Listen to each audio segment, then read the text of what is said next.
The other thing that I've seen is that, 2 years, the last 2 years, people have not done inspections, they've waived it. Well, now those people are selling, and they're getting caught with the things like the sewer scope, and they're the ones who are replacing now the sewer line as a seller. So, as a buyer, just whether you use me or someone else, just make sure that you always do the inspection. Yeah, and that comes back to the partnership. Like, I need to give you mass kudos for that, because I didn't know that. Yeah. And I think that there's a lot that you know as an agent that, buyers just don't know. Right. And that is why I hear a lot of buyers go, well, I'm just gonna look on my own, thinking that you could save money. Yeah. Well, first of all, you need to keep in mind that the seller is the one that pays the commission, the buyer does not. And realtors are weight in gold because of things like you're talking about. Yeah. And making sure that all your contract deadlines are followed, adhered to, that all the legal, stuff is all worked out, and that you're protecting them with their earnest money, not losing their earnest money, and just following your advice. So, like, I'm a huge advocate of people using an agent. You have to. On their side. Yeah, just Colorado's laws are so strict, and that's what we went to school for, and that's what we study, and that's where, if I don't know the answer, I've got people I can go ask. And so that's really, really important.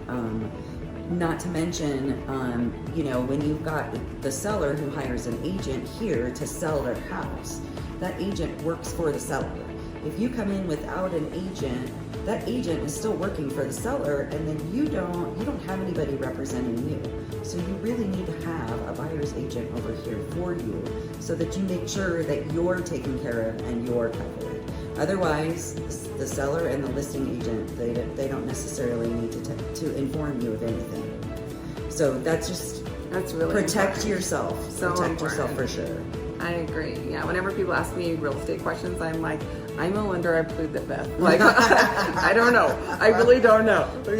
So, really, that's just, I don't know. Right. Well, and I did work just for years ago, and I know enough about the language and the lingo that I can talk to any lender, and they understand that I'm not one of those agents who doesn't understand. Yes. I've been in both shoes before, and so, you got to keep that in mind. That helps with the partnership that we were talking about before with the lender and the realtor. Yeah, that's good to have both, of that knowledge base, because that's super important. Well, because you can talk to me, and I understand what you're saying, and, etc. Right. And I know what you've told the buyer, because I understand what you told them. True. So, is there anything else you kind of want to talk about today?